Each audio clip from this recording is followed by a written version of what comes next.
Hello and welcome. Abudar Pratap Singh. You're joining us on NewsX. After almost 2 decades of work and negotiations, the India-EU Free Trade Agreement is the closest it has ever been to fruition. The deal would not only benefit both sides enormously, but also come as a rude awakening for US President Donald Trump.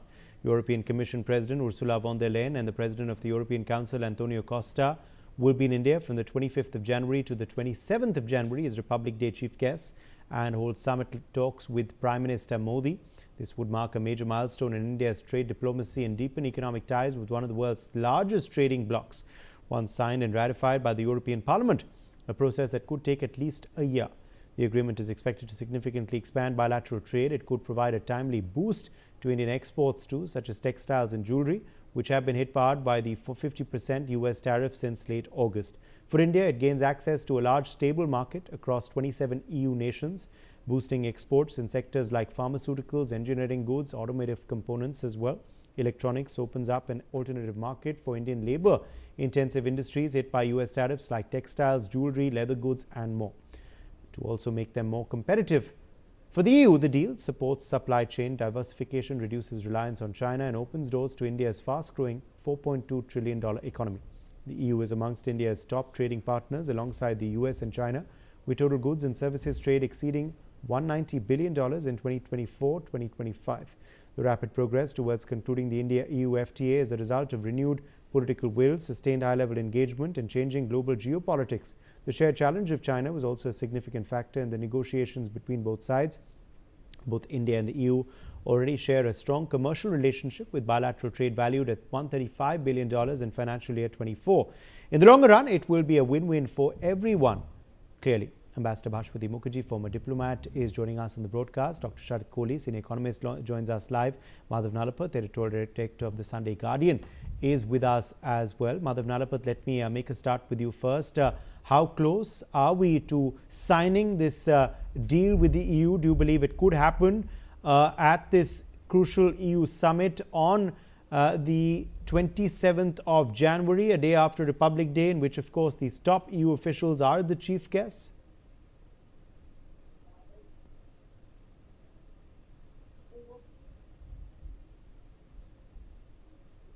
Professor Nalapat, can you hear me, sir? Well, yeah, of course. Look, the fact of the matter is that President Trump has basically been sitting on the US-EU trade deal and on the India-US trade deal. My sources tell me the India-US trade deal, all the contours have been finalized in a way beneficial to both sides, but President Trump somehow, I don't know what he wants, but he's sitting on it. In the same way, he's basically picking a fight with the EU over Greenland. He now claims he's not interested in going to battle for Greenland. I'm glad. But the fact of the matter is that he's no longer a reliable partner. I mean, Trump's US is no longer a reliable partner. The EU, if you put them together, is one of the largest economies in the world and one of our largest trading partners. And frankly, signing this deal will have immense symbolic significance, especially in the context of President Trump's tantrums against both the EU as well as India.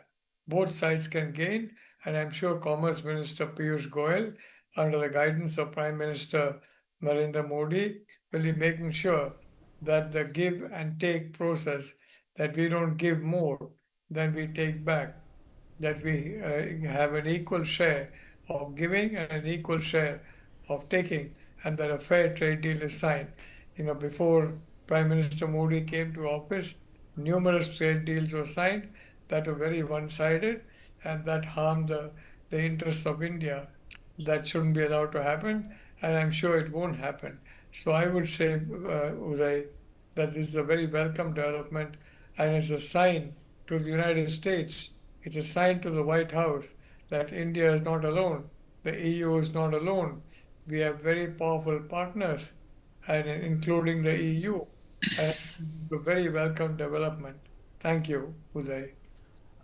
Dr. Sharat Kohli, how much really is riding economically on this trade agreement between India and the EU once it is finalized? Also, once it is announced and binding in nature between the two sides. Is it correct that it could take perhaps a year to get into actual fruition? Because the EU Parliament will have to ratify it and clear it and whatnot? Good evening, Uday, to you, my fellow panelists and NewsX viewers. Indeed, I mean, such large deals and such major deals, this deal has been under discussion for a decade. And the size of the deal, which is why they call it as mother of all deals, 186 to 188 billion dollars of bilateral trade happening under the deal. This is, by the way, if we if we ignore that there are 27 nations in EU, and if we just treat it as a single unit, this is by far India's largest bilateral trade. I mean, if we don't treat them as big and small nations aside, EU, we treat EU as one single nation. So it is very large. In fact, in terms of merchandise, it is the largest, if we exclude the services for that matter. So I think this assumes extreme significance. It will send a message to America. It will reduce the dependence of Europe on the Chinese supply chain. Well, China, we all know they can squeeze your arm, they can twist your arm at any point of time.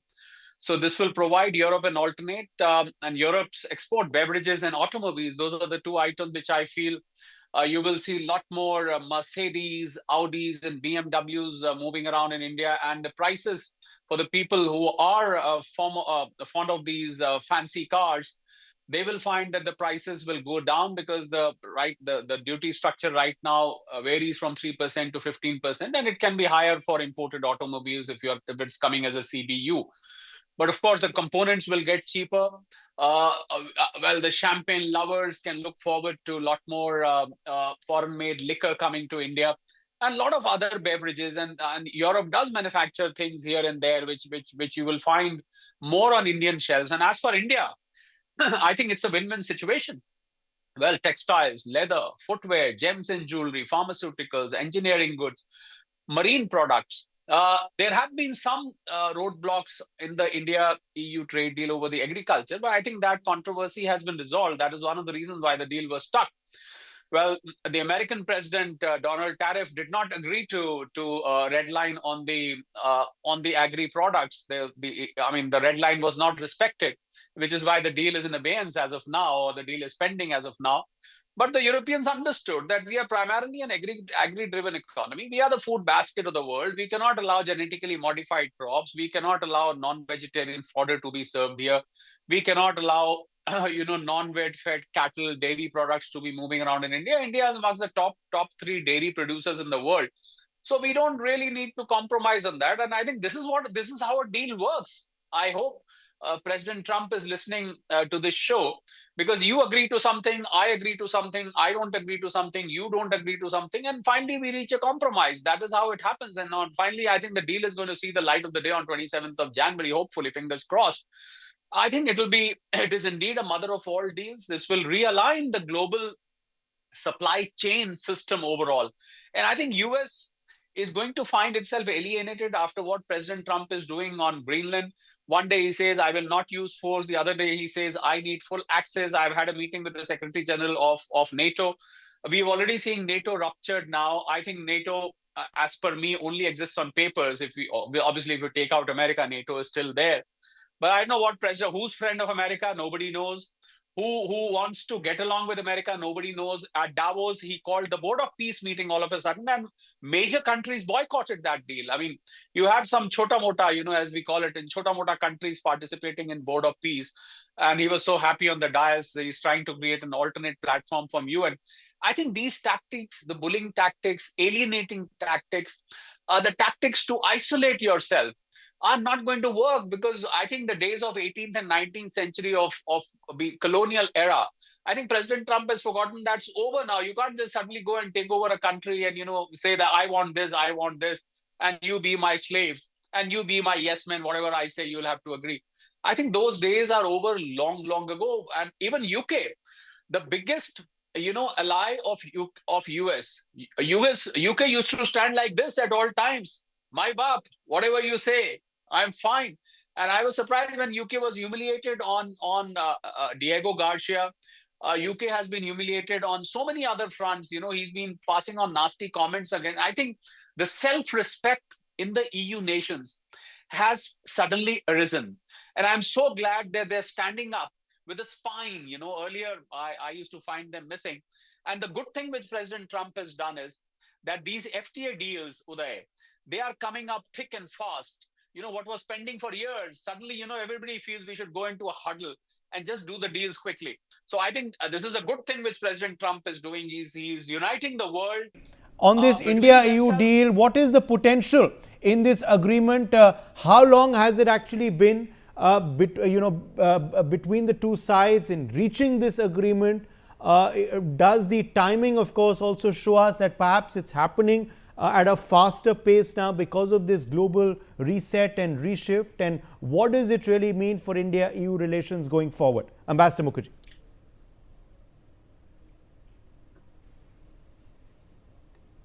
Well, you should allow me to conclude my statement, Uday. I would respect that. Sharat Korea, I'll come back to you. I'll come back to you. We need to get in a quick opening comment from Ambassador Mukherjee, and then I'm coming straight back to you. I'm coming straight back to you. Ambassador Mukherjee, the floor is yours. No, it's okay. Please carry on. Ambassador Mukherjee, the floor is yours. I actually think Dr. Kohli should be allowed to finish his. No, I'll come back to him. I'll come back to him. You please make your point, and then I'll come straight back to you. I didn't understand the first part of your question. Could you repeat it, please? I was asking you, do you believe that the agreement is now happening at a faster pace because of the reset in ties that are happening world over? Actually, there is a huge background to this trade deal, which I had been pursuing myself. It almost came through in 2007 until the bank crisis from US spread to Europe. There was a meltdown, and therefore the compromises which had been made on a much larger deal, it was called the BTIA, had to be given up. This present deal, I agree with Dr. Kohli, when it will be signed, and I think it is being signed on 27th of January, is the mother of all deals, because although many in India do not understand what is the EU, which is the reason why I wrote a book on it, the EU is an entity. The EU is not a organization. It's not a multilateral treaty organization. It is an entity of sovereign states who have voluntarily given up sovereignty to form the entity. In that voluntary giving up of sovereignty, trade is one of the issues which they have given up on. And therefore, you are dealing with the world's largest entity, which is opening up the world's largest market to you. Therefore, it is the mother of all deals, as Dr. Kohli said. And moreover, it gives us the much needed space to maneuver and to find the additional markets which have been damaged by the 500% tariffs. We've been able to get through it reasonably well so far, but in the middle and long term, without additional markets opening up, it is bound to slow down our GDP and our rapid growth. Therefore, it is very, very handy. The same applies to the EU, which was coerced, humiliated, and forced into concessions, which we in India watched in amazement that such a powerful bloc and entity caved in this manner, while India did not. That realization has now come to the EU because of the manner in which Trump behaved over Greenland, trying to bully his way through and annex Greenland. So now the EU is determined that this deal, which had been stuck up on a couple of important issues, not the agricultural one, not the duties we had put on their wines, that we had done as a negotiating tactic. That is classic Ministry of Commerce strategy. But there was this problem about personal data, data privacy, and other issues. They have all been sorted out, which means that a lot of our exports, which we were not able to get through to EU, will now go through. And this will make a huge difference to our growth. So I think that this whole idea of inviting the President of the European Commission as a chief guest and then having the India-EU summit and signing this deal was a brilliant initiative by our government led by Prime Minister Modi. And it also puts huge pressure on United States because we have made them understand that without getting into tutu meme, we've never got into tutu meme. Even on this so-called Gaza Peace Board, which does not have a single member of the P5 except for US, it doesn't have a single member of the G7, and it actually, its composition demonstrates the diminished status of United States internationally. If you Yes. look at it. So therefore, without getting into tutu meme, we have been able to get our way so far. Absolutely. And hopefully, finally, he may relent, as you very well pointed out, and as Professor Nalapat also said. Yes. There are certain red lines we can't cross. You We know, can't give non-vegetarian fodder to our dairy industry. It's not possible. We are the world's largest vegetarian population. Yes. We can't. What we cannot do, we cannot do. He has to understand that. You know, we're not a colonized nation. Yes. We'll not. So I think it's a brilliant idea. Yes, Professor Nalapat, also, you know, it will come as a setback for the US. I mean, this is the same EU that Donald Trump was urging to actually slap additional tariffs on India because of the Russian oil payments as well. He wanted the tariffs on India by the EU to go to 100 to 200%, and he said we would follow suit. He wanted that for India and he wanted that for China. That's something that the EU did not do. What the EU actually is doing is they fast-tracked, obviously, negotiations and discussions on this trade agreement, which could come into effect on the 27th of January this year itself. Now, what does this really send out then as a message to the United States of America? Look, the fact of the matter is that Indian technology, Indian talent have played a very big role in the development of the United States. And today, Trump is trying to eliminate Indian talent. He is making it difficult to get necessary visas. The EU knows the importance of India, knows the importance of ensuring that in the high-tech fields, India is there.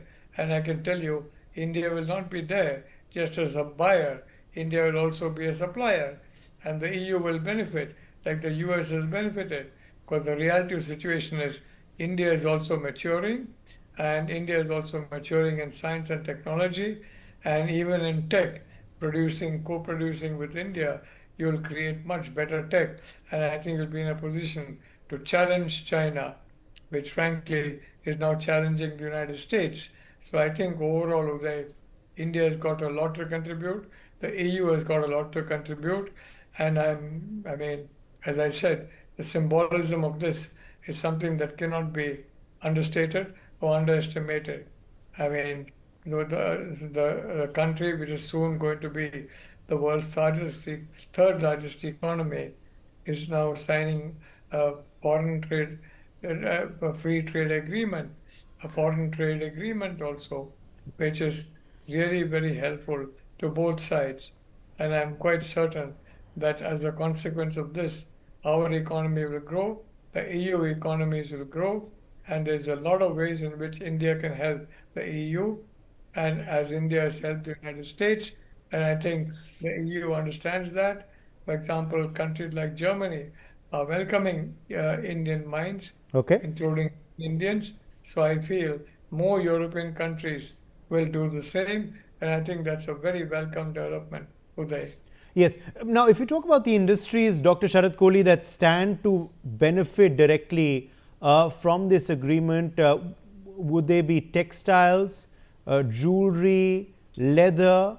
Which industries and sectors do you believe stand to benefit directly from this India-EU agreement?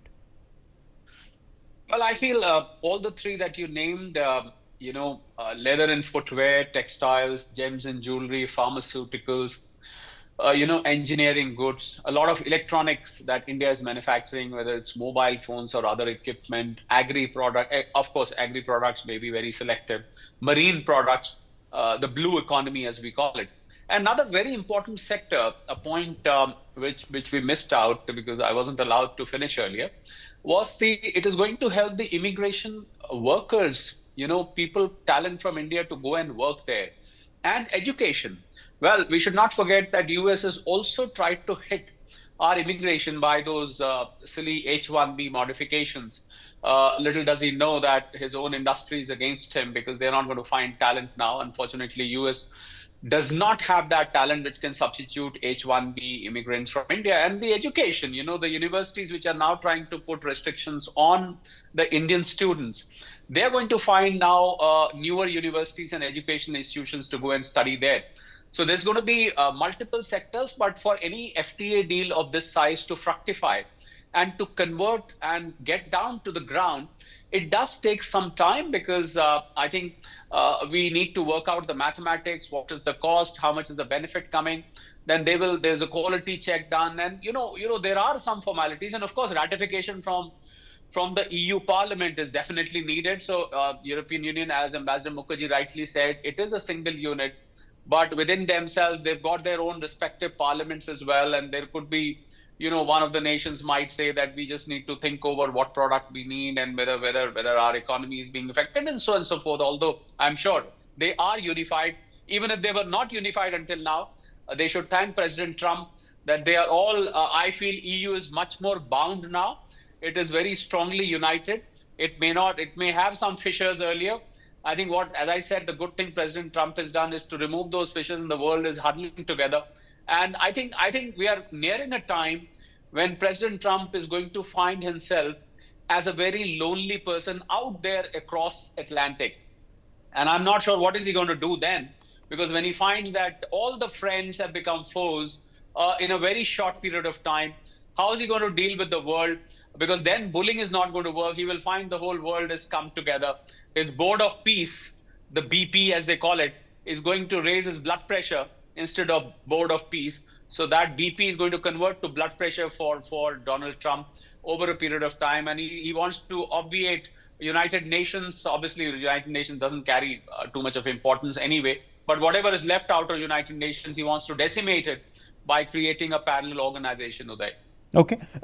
Also this invitation, to the top EU officials by India, Ambassador Mukherjee. What do you believe was the strategy behind making, Antonio Costa and Ursula von der Leyen the chief guests for this 2026 Republic Day parade that we're going to be seeing on Monday?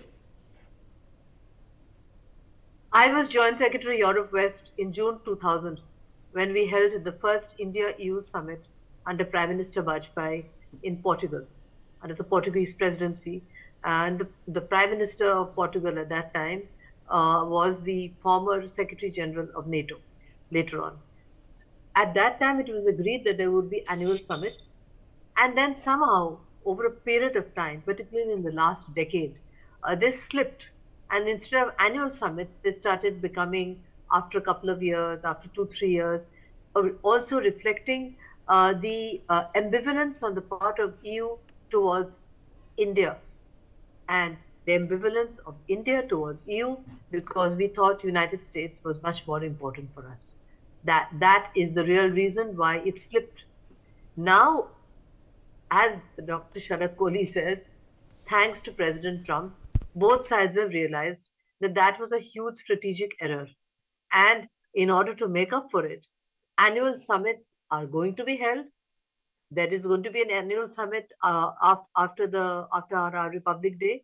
But more important, honoring the president, it finally demonstrates that India as a nation, I sincerely hope so, has finally understood what the EU means. What is it? People keep asking me. And the EU ambassador, the last EU ambassador, told me that when he went to a reception and somebody asked him, "You are an ambassador, what do? Can you give me a visa?" He said, "No, I can't give you a visa. Consular powers are with member states." He said, "Then I'm not interested in you." And he moved on. This shows the total ignorance on the part of most Indians as to the importance of the EU for India.